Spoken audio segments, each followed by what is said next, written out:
Hello hello. உங்க special skills பத்தி கேக்குறாருங்க. இல்ல மேம், சார் அப்படிதான் கேட்கலீங்களே. அதான் அவங்க கேக்குறாங்கல்ல. சார் அவங்க கேட்டாங்க, நீங்க கேட்கலையே. யார் கேட்டா என்ன உன் ஸ்பெஷல் ஸ்கில் என்ன சொல்லுங்க. இப்பதான் நீங்க கேக்குறீங்க. அதான் அவரு கேக்குறாருல்ல, சொல்லுங்க. என் ஸ்கில் சொல்றத பத்தி எனக்கு எந்த ஆட்சேபனையும் இல்ல. நீங்க வேலை கொடுக்கறத கன்ஃபார்ம் பண்ணிட்டீங்கன்னா நான் கண்டிப்பா சொல்லிடுறேன். Hello hello. உங்க ஸ்பெஷல் ஸ்கில் என்னன்னு தெரியாம எப்படிங்க வேலை தர முடியும்? அதுதானே உங்க ஸ்கில். ஏய் என்னையா? சார் உங்கள இல்ல மேடம். என்னையான்னு கேட்கலையா? என்னையான்னு கேட்டேன். என்ன சார் நீங்க உங்களே என்னையான்னு கேட்டுக்கிறீங்க? Hello hello. யோ சார் இங்க எதுக்கே வந்திருக்க? ஓ, உங்களுக்கு அதுவே தெரியாதா? மேம் சார் கிட்ட சொல்லலையா? சார் இன்டர்வியூக்கு. யோ உனக்கு அந்த வேலை வேணுமா வேணாமா? நீங்க தருவீங்களா மாட்டீங்களா? ஏய் அது நீ சொல்லக்கூடாது மேன். ஓ, நான் சொல்லக்கூடாதா? எங்க அம்மா.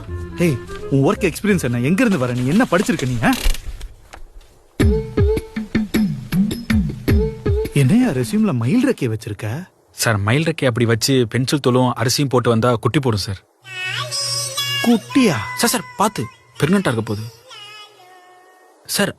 ஆரம்பத்துல நானுமே இதெல்லாம் பெருசா நம்பினது இல்ல. அதுக்கப்புறம் 2 குட்டி போட்டதுக்கு அப்புறம் தான் எனக்கே நம்பிக்கை வந்துச்சு. நைஸ். எந்திரிங்க சார், எந்திரிங்க எந்திரிங்க எந்திரிங்க. என்ன பண்ற? எப்படி எந்திரிக்க? இது corporate office. How do you comment with my record இந்த ஃபைல்? இது கார்ப்பரேட் இல்ல, என்ன பால்வாடி நினைச்சானா?